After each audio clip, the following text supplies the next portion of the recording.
আসসালামু আলাইকুম। কি অবস্থা সবার? আশা করছি সবাই অনেক ভালো আছো। তো আজকে আমরা দেখব বিষমবাহু ত্রিভুজের ক্ষেত্রফল নির্ণয়ের জন্য সেই প্রোগ্রাম। গত ক্লাসে আমরা বিষমবাহু ত্রিভুজের ক্ষেত্রফল নির্ণয়ের জন্য ফ্লো চার্ট এবং অ্যালগরিদম দেখি। ওখানে আমি অনেক খুঁটিনাটি বিষয় নিয়ে কথা বলি, যেখানে আমরা বিষমবাহু ত্রিভুজের ক্ষেত্রফল নির্ণয় করতে গেলে s এর মান বের করতে হয়, বা রুট ওভারের জন্য আমরা কোন ফাংশনটা ইউজ করব, অনেক বিষয় নিয়ে কথা বলা হয়। তো যারা ক্লাসটা করোনি অবশ্যই ক্লাসটা করে নিবে, তারপর তোমরা এই সি প্রোগ্রামের ক্লাসে আসবে। আদারওয়াইজ তোমরা এই ক্লাসের কিছুই বুঝবে না। তো আমি সি প্রোগ্রামের বেসিক স্ট্রাকচারটা এখানে ক্রিয়েট করে রাখলাম, তোমরা ইতোমধ্যে জানো এটা। Hash include stdio dot H, এই লাইব্রেরিটা আমি ইনক্লুড করলাম, তারপর মেইন ফাংশন দিলাম। তোমরা জানো যে আমাদের সমস্ত কাজ দ্বিতীয় বন্ধনীর মধ্যে করতে হয়, তো আমি দ্বিতীয় বন্ধনী দিয়ে রাখলাম। এখন আমাদের পালা হচ্ছে শুধুমাত্র কি করা, কোড করা। আচ্ছা, তো বিষমবাহু ত্রিভুজের যখন আমরা ফ্লো চার্ট এবং অ্যালগরিদম করি, সেক্ষেত্রে তোমার একটা জিনিস মাথায় রাখতে হবে। ফ্লো চার্ট অ্যালগরিদমের ক্ষেত্রে আমাদের ইনপুট এবং আউটপুট এই সব মিলিয়ে আমাদের চলক কয়টা। আমাদের ফ্লো চার্ট অ্যালগরিদমের ক্ষেত্রে আমাদের ইনপুটের চলক 3টা ছিল এবং আউটপুটের চলক 2টা ছিল। আউটপুটের চলক কোন কোন 2টা ছিল? একটা ছিল s, আর একটা ছিল তোমার এরিয়া।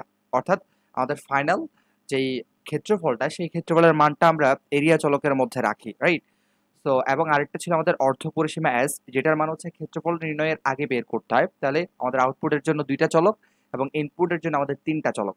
তো আমাদের সবগুলো চলককে প্রথম লাইনে ডিক্লেয়ার করতে হবে। তো আমি এখানে ডিক্লেয়ার করলাম ফ্লোট ডেটা টাইপ দিয়ে। ফ্লোট মানে আমাদের ডেটা কি ভগ্নাংশ, রাইট? তাহলে আমি এখানে ইনপুট দিলাম a, b, c, তাহলে 3টা ইনপুট। এবং এরপর আমাদের আউটপুটের ভ্যারিয়েবল ছিল 2টা, একটা s, রাইট? আমি s ক্যাপিটাল দিই। ক্যাপিটাল দিলে তোমার পরবর্তী লাইনগুলোতেও ক্যাপিটাল ইউজ করতে হবে। আমি s ক্যাপিটাল দিলাম। আচ্ছা, ক্যাপিটাল না দিয়ে স্মল দিই, স্মল দিলাম। এরপর আমরা দিলাম এরিয়া। এরিয়া আমি ক্যাপিটাল দিছিলাম আমরা যখন ফ্লো চার্ট এবং অ্যালগরিদম করছিলাম তখন। তো এরিয়ার প্রথম লেটারটা এ, এটা ক্যাপিটালে ছিল, বড় হাতের ছিল, এই কারণে আমি বড় হাতের দিলাম। আমি এসটা কিন্তু দিলাম না, এসটা নরমালি আমি লিখলাম, ঠিক আছে? ফাইন, তাহলে আমরা ভ্যারিয়েবল ডিক্লেয়ার করে ফেললাম। আমাদের এই প্রোগ্রামের মধ্যে টোটাল 5টা ভ্যারিয়েবল আছে। সবগুলো ভ্যারিয়েবল আমি ডিক্লেয়ার করে ফেললাম। তাহলে 3টা ইনপুট এ বি সি, এগুলো আমাদের ইনপুট। আর আউটপুটের চলক 2টা, এস এবং এরিয়া। ওকে, ফাইন। তাহলে আমরা সেমিকোলন দিয়ে লাইনটা ক্লোজ করলাম। এরপর আমরা পরের লাইনে আসলাম। এখন আমাদের কাজ ইনপুটগুলো, শুধুমাত্র ইনপুটগুলো আমাদের নেওয়া। তাহলে ইনপুট নেওয়ার জন্য আমরা কোন ফাংশন ইউজ করব? Scan F, right? Scan F ফাংশনটা ইউজ করব। এরপর এর মধ্যে আমরা এখন ইনপুট নিয়ে ফেলবো খুব সিম্পলি। যেহেতু আমাদের ডেটা টাইপ ফ্লোট, তো আমাদের যেটা করতে হবে প্রথমে ডাবল কোটেশন। যেহেতু ফ্লোট ডেটা, তাহলে 3টা ইনপুটের জন্য 3টা পার্সেন্ট এফ আমরা ইউজ করব সিম্পলি। তাহলে 3টা percent F space percent F space percent F. অবশ্যই তুমি স্পেস দিবা এবং পার্সেন্ট এফ যতটা ইনপুট অতটার জন্য তুমি লিখবা। যেহেতু আমাদের ইনপুট ছিল 3টা, আমরা পার্সেন্ট এফ দিয়ে দিলাম। এখন দেখো, ডাবল কোটেশনের পরেই গিয়ে তুমি কমা দিবা। তার মানে ডাবল কোটেশনের মধ্যে তুমি যখন ফরম্যাট স্পেসিফায়ার, এই যে পার্সেন্ট এফ পার্সেন্ট ডি, এগুলোকে বলা হয় ফরম্যাট স্পেসিফায়ার। তুমি যখন এগুলো ইউজ করবা তখন এর মধ্যে কিন্তু কমা দেওয়া যায় না, এটা তোমরা জানো। আমি আর বেশি কথা বলছি না, কারণ বেশি কথা বললে আমার ভিডিওগুলো অনেক লম্বা হয়ে যায়, সো অনেকে বোর ফিল করে। তো এই কারণে আমি সংক্ষেপে বলার চেষ্টা করি, যেহেতু আমরা এগুলো নিয়ে আগে অনেক কথা বলে আসছি। ফাইন, এরপর আমরা এগুলো আমাদের মেমোরিতে স্টোর করে নিলাম, অ্যাম্পারসেন্ট এ, এরপর অ্যাম্পারসেন্ট বি। মানে আমাদের ডাটাগুলো কোনটা কোথায় ঢুকবে, এর মানটা এতে ঢুকবে, বি এর মানটা বিতে ঢুকবে। এটার জন্য আমরা এখানে অ্যাম্পারসেন্ট সাইন দিয়ে আমরা এখানে 3টা ইনপুট লিখে ফেললাম, অ্যাম্পারসেন্ট সি। ওকে, ফাইন। এখন আমাদের কাজ এই লাইনটা শেষ করা, তাহলে সেমিকোলন দিয়ে শেষ করে দিলাম। ওকে, এখন দেখো, আমরা ইনপুট নিয়ে ফেললাম। এখন আমাদের কাজ এস এর মানটা বের করা, রাইট? তাহলে আমরা লিখলাম এস ইকুয়াল এ। আচ্ছা, আমাদের ব্র্যাকেট দিতে হবে।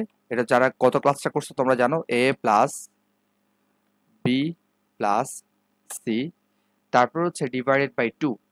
কারণ আমরা জানি যে পরিসীমা নির্ণয়ের ক্ষেত্রে আমাদের যেই ত্রিভুজ বা যেই চতুর্ভুজ যেটাই দেওয়া থাক, সবগুলো বাহুর যোগ করতে হয়। এটাই আমাদের পরিসীমা, যোগ করে যোগফলটাই আমাদের পরিসীমা। যদি এখানে আমাদের অর্ধ পরিসীমা বের করতে হয়, এস মানে অর্ধ পরিসীমা, এটাকে 2 দিয়ে ভাগ করতে হয়। ফাইন, তাহলে এখন আমরা সেমিকোলন দিয়ে এটাও ক্লোজ করলাম। এরপর আমাদের কাজ অরিজিনাল ক্ষেত্রফল বের করা। সেক্ষেত্রে আমি লিখলাম এরিয়া ইকুয়াল, এরপর আমাদের এখানে কি করতে হবে, একটা ফাংশন ইউজ করতে হবে রুট ওভারের জন্য, সেটা এস কিউ আর টি। এরপর আমাদের ফাংশন যেহেতু এখানে অবশ্যই কি থাকবে, প্রথম বন্ধনী থাকবে। এর মধ্যে আমরা লিখবো এস, এরপর ইনটু দিতে হবে। তাহলে ইনটুর জন্য আমরা স্টার চিহ্নটা ইউজ করি, S into S minus A এরপর আমাদের এটা একটু কপি করে নেই আমি, কারণ আমাদের এখানে জাস্ট বিটা কি করতে হবে, ওই যে এ এর জায়গায় বি হবে, তোমরা সূত্রটা ইতিমধ্যে জানো। এরপর হ্যাঁ ফাইন, ওকে। সো এখানে সর্বশেষ হচ্ছে আরেকটা বন্ধনী হবে, এই যে এইটা, এখানে হচ্ছে প্রথম বন্ধনী এবং এই যে শেষ, এই যে দুইটা মার্ক করা দেখতে পাচ্ছ, এটা হচ্ছে আমাদের এস কিউ আর টি ফাংশনের যে বন্ধনী সেটা, রাইট? আচ্ছা ওকে, তাহলে আমরা এস ইন্টু এ, এরপর S S into S minus A, এরপর এখানেও ইন্টু হবে, এরপর এখানেও ইন্টু হবে। এখন দেখো প্রথমটা এ, এরপরটা হবে বি, সূত্র আর কি, সূত্রটা জাস্ট লিখে ফেললাম, এরপরটা হবে সি। ফাইন, তাহলে আমাদের ফাইনালি সূত্র লেখা শেষ। এখন আমরা এখানেও কি করব, সেমিকোলন দিব, ওকে। এখন আমাদের কাজ হচ্ছে কি করা, প্রিন্ট করা, সিম্পল। তাহলে প্রিন্টের জন্য আমরা কি করব, আউটপুট দেখানোর জন্য প্রিন্ট এফ, ঠিক আছে, প্রিন্ট এফ। এরপর এখানে আমরা দিলাম ফাংশন, প্রিন্ট এফ ফাংশনটা ইউজ করব, সেখানে ডাবল কোটেশন দিতে হবে। কয়টা মান প্রিন্ট হবে, আউটপুট সবসময় যেহেতু একটা আসে, তো আমরা এখানে কি করব, একটাই পার্সন এফ দিব, পার্সন এফ, যেহেতু আমাদের ডেটা টাইপ হচ্ছে ফ্লোট ডেটা টাইপ। এরপর আমাদের কি করতে হবে, কমা দিতে হবে, অলরাইট কমা দিলাম। এরপর আমাদের শুধুমাত্র এরিয়াটা লিখতে হবে। এখানে কিন্তু কি করা যায় না, অ্যাম্পারস্যান্ড যে সাইনটা সেটা ইউজ করা যায় না। এটা নিয়ে অনেক কথা বলা আছে আগের ক্লাসগুলোতে, শুরুর দিকে যে ক্লাসগুলো আছে আমার ওগুলাতে, যেখানে আমি বেসিক নিয়ে অনেক কথা বলি। তো আমাদের কাজ শেষ, ঠিক আছে। সো অনেকে আমাকে প্রশ্ন করে যে ভাইয়া আপনি এখানে রিটার্ন জিরো দেন না, অনেকেই তো দেখি আমরা দেয় এগুলা, বা আমাদের বইয়েও দেওয়া আছে রিটার্ন জিরো। সো যদি তুমি এখানে মেইন, হ্যাঁ ইন্ট মেইন দাও, এই যে মেইনের আগে যদি ইন্ট লাগাও, ঠিক আছে, ইন্ট মেইন, তখন তুমি এখানে রিটার্ন জিরো দিবা। আর ভয়েড মেইন দিলে রিটার্ন জিরো দেওয়ার দরকার নেই। আমি তোমাদেরকে একটু সিম্পলি দেখাই, এখানে যদি তুমি এরকম দাও ইন্ট মেইন, ঠিক আছে, এই যে ইন্ট এই ওয়ার্ডটা লিখছো, তখন তোমার এখানে রিটার্ন জিরো দিতে হবে, রিটার্ন জিরো দিয়ে এই যে সেমিকোলন দিতে হবে, ঠিক আছে। আর যদি তুমি এটা না দাও, না লিখো, সেক্ষেত্রে তোমার রিটার্ন জিরো দেওয়ার কোনো দরকার নাই। তোমার যে সি প্রোগ্রাম সেটা কিন্তু কাজ করবে। ইতিমধ্যে তোমরা আমার যে ক্লাসগুলো করছো এখানে দেখছো যে আমি এই জিনিসটা ইউজ করিনি, রিটার্ন জিরোটা লিখিনি, কিন্তু আমার প্রোগ্রাম কাজ করতেছে। বাট এটা দেওয়াটা ভালো, যারা হচ্ছে অ্যাকচুয়াল প্রোগ্রামার, জেনুইন প্রোগ্রামার, তারা কিন্তু এটা দেয়, এটা একটা ভালো অভ্যাস। Okay fine. দ্বিতীয় কথা হচ্ছে, অনেকে আমাকে বলে যে ভাইয়া এখানে তো আপনি এই যে প্রিন্ট টাইপ দিয়ে একটা মেসেজ শো করার না, মেসেজটা কি, যে এন্টার দ্য ভ্যালু, ঠিক আছে, মানে যেই ইউজার যে ইনপুট দিবে, সেই ইনপুট দেওয়ার জন্য তাকে একটা মেসেজ শো করাতে হয় না, তো সেটা তো আপনি শো করার না। So আমি দিয়ে দিলাম, শো করালাম, সমস্যা নাই, তোমাদের কথা আমি রাখলাম। প্রিন্ট এফ, তারপর এখানে আমি দিলাম ধরো ডাবল কোটেশনের মধ্যে এন্টার, এন্টার দ্য ভ্যালু। এটা দিলে কি হয়, এটা দিলে হচ্ছে ওই যে তুমি যখন প্রোগ্রামটা রান করবা তখন একটা কি করবে, একটা মেসেজ হচ্ছে শো করানো হবে ইউজারকে, যে আপনারা হচ্ছে আপনাদের যে ভ্যালুগুলো সেগুলো দেন, আমরা ক্যালকুলেট করে আপনাকে মানটা বের করে দিচ্ছি, রাইট? সো এটা আমি শো করাই দিলাম, যেহেতু তোমাদের মানে মনের মধ্যে অনেকের একটা কনফিউশন থাকে, ডাউট থাকে, এগুলো আমি ক্লিয়ার করে দেওয়ার জন্য। এটা না দিলেও কোনো অসুবিধা নাই, ওকে ফাইন। তাহলে আমি এটা কন্ট্রোল এস দিয়ে সেভ করে এখন জাস্ট রান করার পালা, দেখি আমাদের প্রোগ্রাম কাজ করে কিনা। ফাইন, একটু ওয়েট করতে হবে। আর তোমরা যারা হচ্ছে গত ক্লাসটা করনি, ফ্লোচার্ট এবং অ্যালগরিদমের ক্লাসটা করে ফেলবে। যারা গত ক্লাসটা করছে ফ্লোচার্ট অ্যালগরিদমের, সেটা কিন্তু খুবই সিম্পল, ঠিক আছে, মানে এটা তাদের জন্য কোনো ব্যাপারই না। আচ্ছা এখানে একটু এরর দেখাচ্ছে, প্রিন্ট এফ, প্রিন্ট এফ, এখানে তো আসলে কোনো ভুল হওয়ার কথা আমি তো দেখতে পাচ্ছি না। আচ্ছা এই যে যে এই লাইনটা তো হচ্ছে এরর দেখাইছে, কেন বলো তো, কমেন্টে একটু জানাও, কারণ এখানে আমি দেখো সেমিকোলন দিইনি, ঠিক আছে। খুব মজার একটা বিষয়, আমি যখন প্রোগ্রামটা রান করলাম আমি সবগুলাতে হচ্ছে সেমিকোলন দিছিলাম এর আগে, বাট যখন আমি সর্বশেষ তোমাদের জন্য এই লেখাটা শো করাই, অনেকে হচ্ছে বলে যে ভাইয়া আপনি কোনো মেসেজ শো করার না, এই লেখাটা লিখেন, এটা তো বইয়ে দেওয়া আছে বা অনেক জায়গায় আমরা দেখি। সেই জন্য আমি এটা যখন দিলাম, দেওয়ার পরে শেষে হচ্ছে সেমিকোলন দিই নাই, ঠিক আছে। এই জন্য আমি যখন রান করলাম তখন এখানে আমাদের কি দেখাচ্ছে, এরর দেখাচ্ছে, যে এই জায়গায় আমাদের ভুল আছে। কম্পাইলার আমাদেরকে বলে দিচ্ছে যে আমার এই লাইনটাতে হচ্ছে ভুল আছে। ইনশাল্লাহ এখন আর কোনো ভুল নাই, এখন রান হবে। ফাইন। আচ্ছা আবার এই যে দেখো, আবার এখানে আমি সেমিকোলন দিই নাই, খুব ইন্টারেস্টিং। আচ্ছা, এই যে সেমিকোলন দেয় নাই, এই জন্য হচ্ছে তোমার কি রান হচ্ছে না, মানে কোথায় কোথায় ভুল সেটা হচ্ছে আমাদেরকে দেখাচ্ছে, ঠিক আছে। Okay fine. আমি তো প্রথমে তোমাদেরকে বলছিলাম দ্বিতীয় বন্ধনীর মধ্যে আমরা যা কোড করব সবগুলা লাইনের পরে, সবগুলা লাইনের পর হচ্ছে আমাদের কি করতে হবে, সবগুলো লাইনের পরেই হচ্ছে আমাদের এখানে তোমার সেমিকোলন দিতে হবে, রাইট? কি দিতে হবে স্যার, সেমিকোলন সবগুলো লাইনের পরে দিতে হবে। আর দ্বিতীয় যে বিষয়টা, কিছু কিছু ক্ষেত্রে আমরা দিব না, যেমন কন্ডিশন যখন আমরা করব, লুপ যখন আমরা করব, তখন আমরা সেমিকোলন দিব না, ওটা হচ্ছে ভিন্ন বিষয়। যখন ওটা করব তখন এটা আমি বলে দিব, ঠিক আছে।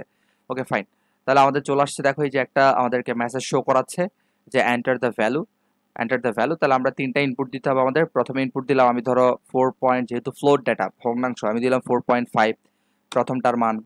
এরপর ধরো আমি দিলাম 8.6, এরপর তৃতীয়টার মান দিলাম ধরো তোমার 5.7। ঠিক আছে, তিনটার মান দিলাম। দেখো আমাদের এ ইনপুটের মান হচ্ছে 4.5, বি ইনপুটের মান হচ্ছে 8.6, এরপর সি ইনপুটের মান হচ্ছে 5.7। এই যে তিনটা, এই ত্রিভুজের তিনটা বাহুর দৈর্ঘ্য হচ্ছে 3 রকম।